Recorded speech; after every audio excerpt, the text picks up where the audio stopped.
Welcome to the Phil Family Adventures. Today we're doing something a bit different. We're going to go down the Wye Valley, down the river of the Wye Valley, with Tom, my son, Sammy, his girlfriend, baby Darcy, in there somewhere, Noah, and Sarah. Hope you enjoy it. I'll see you in a minute. Also, if you go here, scan my QR code, it takes you straight to my channel. See you in a minute. There's the Wye River. We're going to catch a boat in a bit and sail down the river, down this nice lovely valley.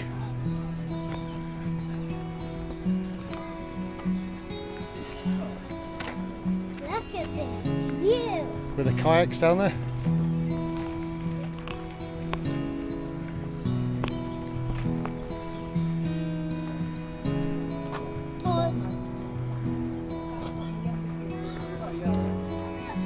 There's the river there.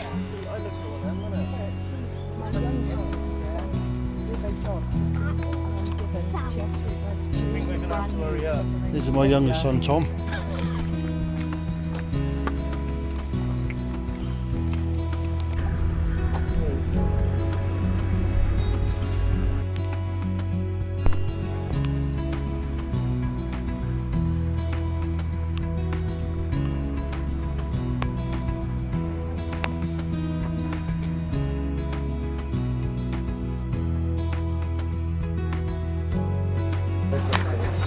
Take a picture. Yeah, film me. And smile, laugh. Chicken, bacon and mayonnaise. Very cool. Dad, can I videoing you? He's Sammy, now he's doing you. I'm gonna.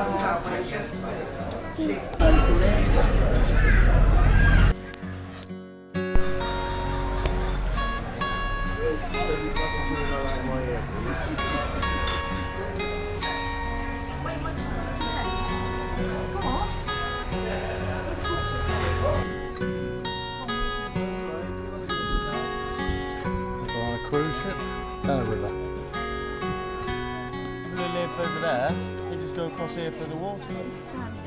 People who live over the other side, they just come over for the lunch. Yeah, good idea.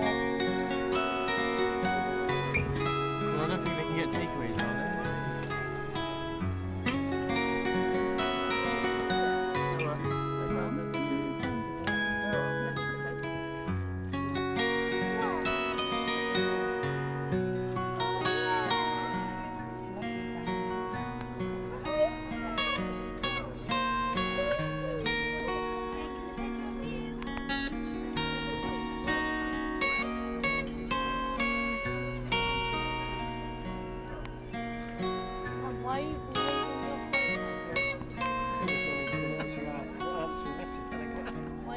Years ago, after school, Dennis. Wow. No, 25 feet above this. 25 feet.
Wye between Hereford and Chepstow, over 100 miles up the river.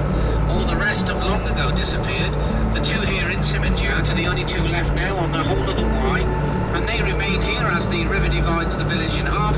That's why we have Simmons east and west. We have no bridge, so we have to rely entirely on these ancient methods for getting people across. No one else is allowed to do so, as the inns themselves have the sole ferrying rights by ancient rule charter, and with those rights no one must interfere with in any way.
the trees here on our left now is our little local parish church, Whitchurch Parish Church, Church of England Church, pretty little place, and a very old one. In 1989 it celebrated its 700th anniversary, making the first service held here in 1289, over 700 years old.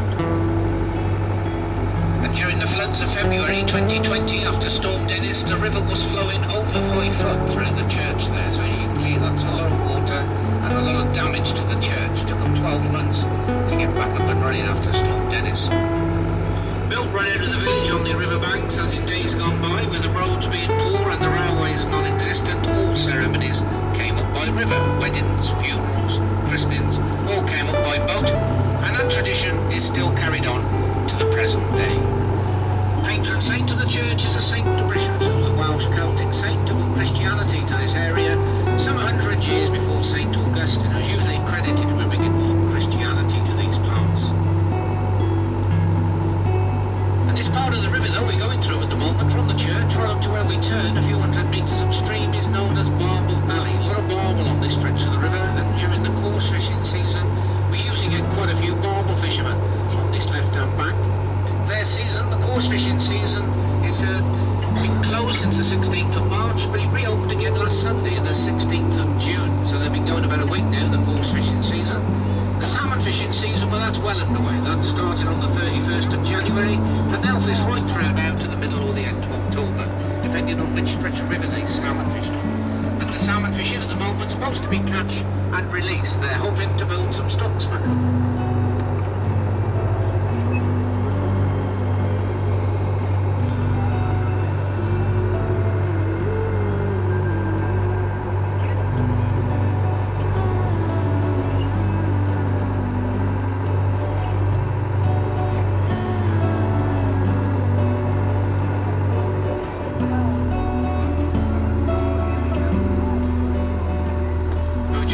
Turn the boat about, head downstream through the valley to the head of the rapids. Now this part of the river that we'll be leaving shortly is known as Old Forge, and just a matter of 300 yards upstream from where we're turning, it gets quite narrow and also very shallow. You can actually walk straight across the river 300 yards upstream from one bank to the other, using it the salmon fishermen in the early evenings in the middle of the river up there, trying to catch the salmon and the sea trip.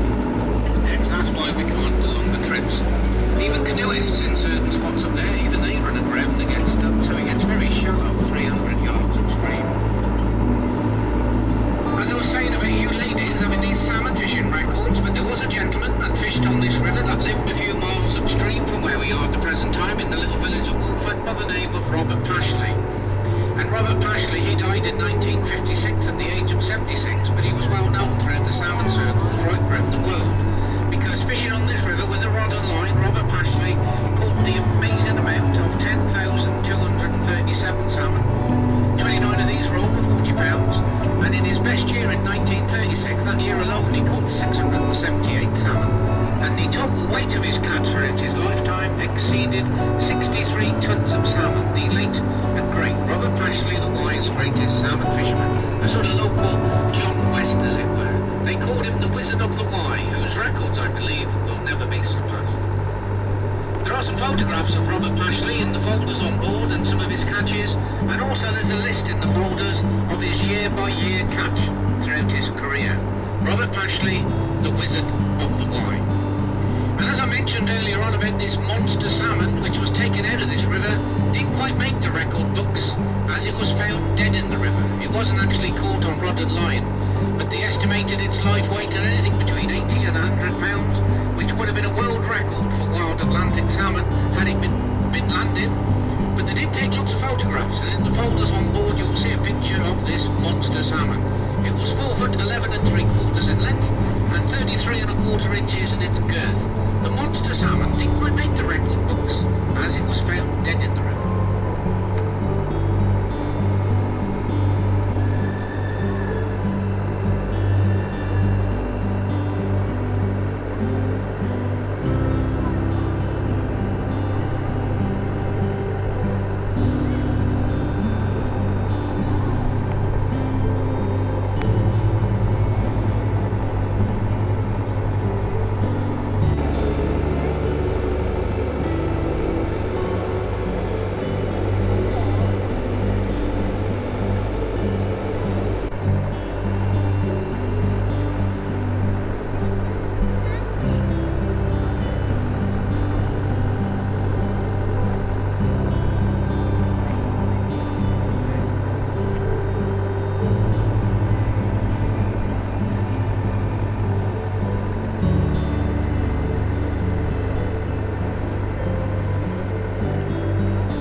down the River Wye over the years that Lord North, a former Prime Minister, the late Queen's mother, she sailed down through here, and an author by the name of William Gilpin, who in writing his book Observations on the Wye, coined the word picturesque. This is where the English language adopted that word from Gilpin's description of his journey down this river from Ross-on-Wye to Chepstow in the year 1792. Picturesque, journey down the Wye, William Gilpin. And last but by no means least, Lord Nelson, I suppose our most famous admiral in our history. In July 1802, Lord Nelson himself sailed down through here, where we're going through this afternoon, on his way down from Ross-on-Wye to Monmouth on the Wye tour, going down to Monmouth by boat to receive the freedom of that town. Accompanied him on his river voyage Sir William and Lady Hamilton and all the entourage, being welcomed at Monmouth by a crowd of some 6,000 people and a salute of cannon fire from the top of the Kimmin Hill, according to the newspapers of the day. Several visits to the area during this period. Nelson, the reason for his close connection to the town was Monmouth was the only town in the country to have a large naval monument to himself, his fellow officers, his battles and campaigns, and that monument still stands on the Kimmin Hill, overlooking the town and the river. Well, worth a visit if you're ever in the area, a drive up onto the Kimmin Hill to see Nelson's Temple, as it's sometimes called, and capture from there some magnificent views. Nelson also visited the Forest of Dean. The purpose of these visits was to ascertain what timber was available for the building of ships for the British fleet. He was appalled when he found that nearly all the English oak had been felled in the forest to supply charcoal to the many smelting furnaces that operated in the area during that period. So concerned was he had the Admiralty address Parliament and demand the Forest of Dean be replanted with English oak for the future needs of the British Navy. But this request was granted, and these thousands of acres of oak were replanted, but of course they weren't to know at this time that iron would become a major shipbuilding material. But these oaks flourished, and this is why today the Forest of Dean boasts the biggest population of mature English oak than any other forest in the country. All these acres of oaks are known today as Nelson's oaks, some of which have been felled in recent years to supply timbers for the restoration of Nelson's flagship HMS Victory. So the Nelson connection still continues right to the present day.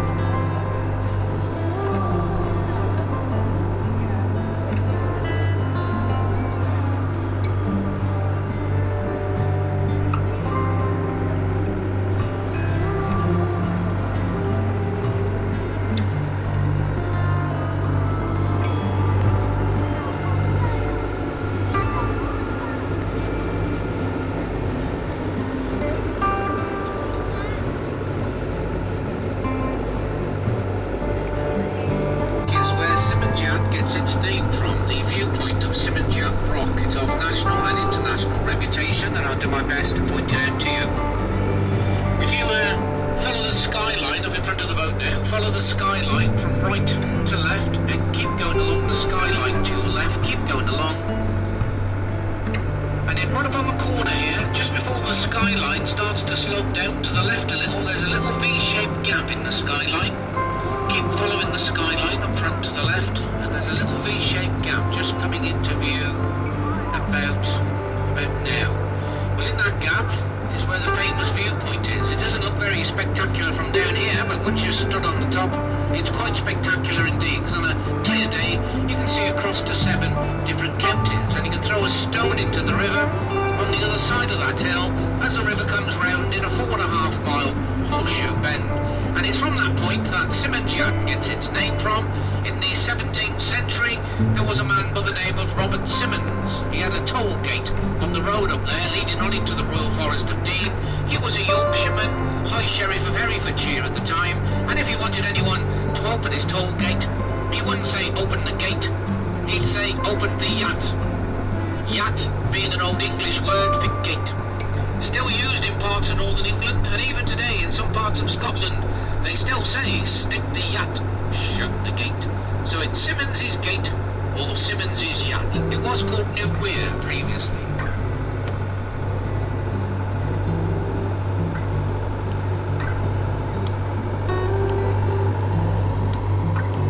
Ship here on our left, look.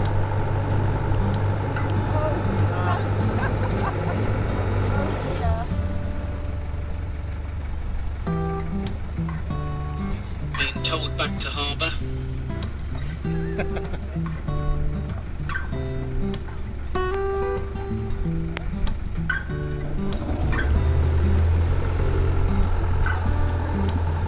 That house up there, so they film Sex Education. The red one. Brown. If you look straight ahead of the boat now, in the hill in front of us, you'll see the very tall tower-like rock, the very tall pinnacle, right in front of the boat now. That is just a natural formation. That's called Longstone. A lot of people tend to think it's part of an old castle, or even Young Rock itself, but it's just a natural formation, Longstone. Very popular with the climbers. A few seasons ago, we had the Country File team down here, and the blonde-headed lady, Ellie, she was climbing Longstone up in front of us. That was one of the main features, Ellie climbing Longstone, Country File. And looking down the valley now towards the rapids down there, if you look carefully, you'll see there's a lot of white gates hanging from the rapids. That's for the canoeists to zigzag through when they lower them. We do have a few competitions during the year, a few slalom events. They come from all over the country, all different age groups. So it's very popular, the rapids and the gates. And the three hills coming up in front in a few moments, you'll see three hills. Each hill lies in a separate county. We've just moved into Gloucestershire, here on our left. That's the hill with Longstone in it, Gloucestershire on the left. Herefordshire is on our right. And the hill just coming into view at the end of the valley, going across the centre there, that's the commencement of Wales, the county of Monmouthshire, giving us our three county view. Gloucestershire on the left, Herefordshire on the right, Monmouthshire straight ahead. And you'll be able to see the start of the rapids going down on the left here as we turn round. Very popular with the canoeists, as there's a 28-foot drop in the riverbed over a half-mile stretch of water, which creates fast-flowing water, which the canoeists enjoy.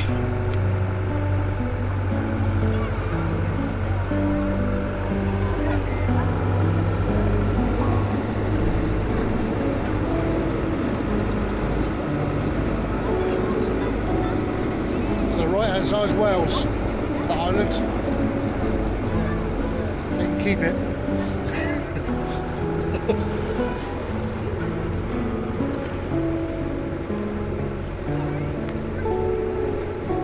I don't know if there's anybody interested in railways on board, but sadly on the right-hand bank here, these wooden railings you see on our right now, that is all that remains of Simmons Yacht railway station. Once part of a beautiful line that followed the river all the way from Ross-on-Wye till it came to the back of the hill in front of us here. It didn't go around the loop, it came through a tunnel under the Yacht Rock, which emerges just to the right of this green hotel here on our right-hand bank. Just to the right of the hotel, there in the trees, is the entrance to the tunnel. 495 yards long, the tunnel, still in very good condition. Came out of the tunnel there next to the Green Hotel, into the station up on our right, and then he just followed the river all the way down to Monmouth, where it changed in Monmouth for Chepstow, changed in Ross for Hereford, closed down by the famous dock of Beachin in 1963, known as the Beachin Cuts. Great shame when that closed, it would have been worth a fortune now. There are photographs on board the boat of the train station, and also there's pictures of a train coming through that tunnel in the folders on board.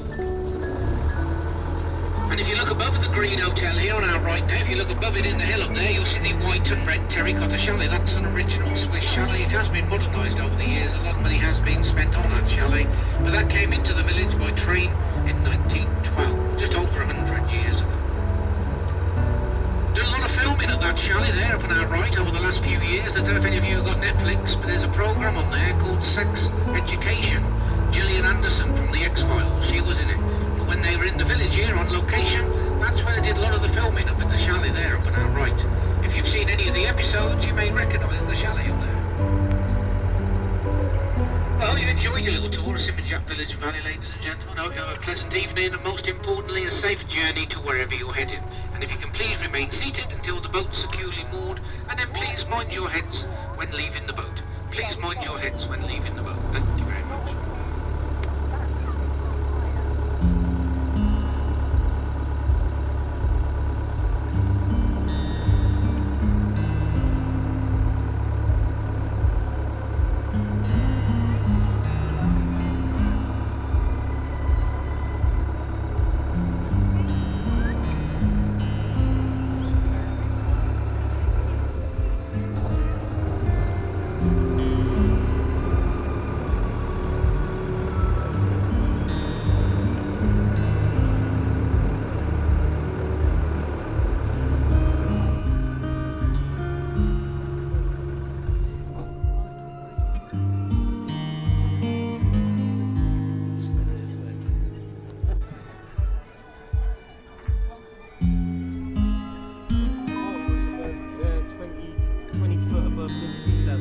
Yeah.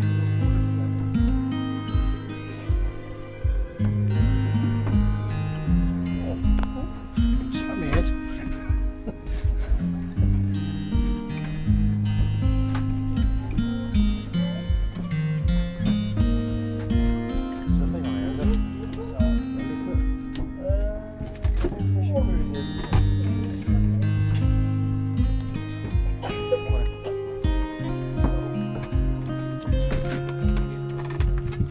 Yes, thank you very much.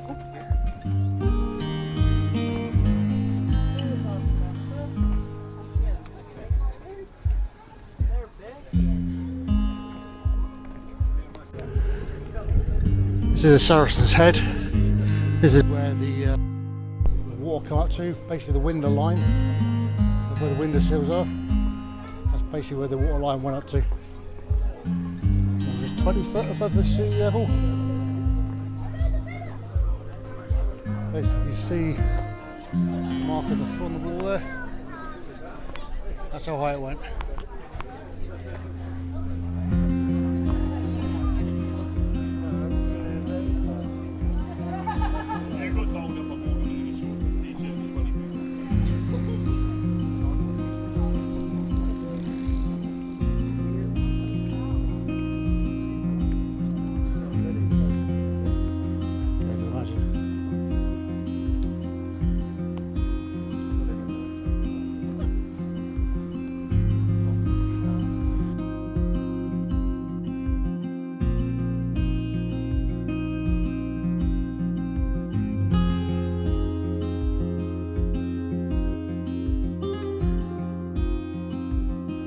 Yeah, that was another one he said about the trains that used to come into. I think it's next to the train, but the train bits there, but Oh, just up here in front of us. As we're on the track here, this is the last part of the train station. What's left of it?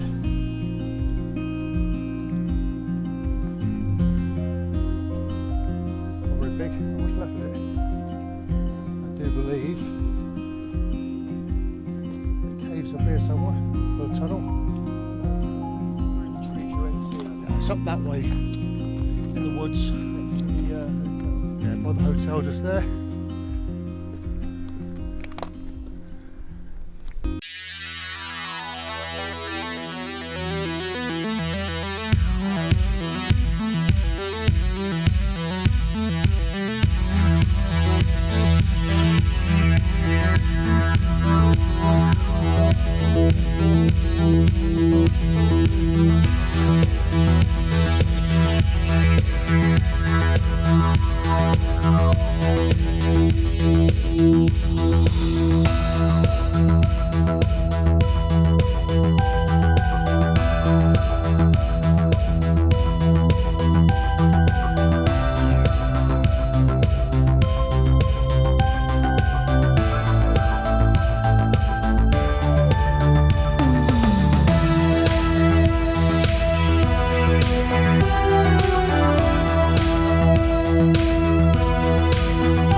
If you like this sort of thing, scan the QR code, which will bring you straight to my YouTube channel.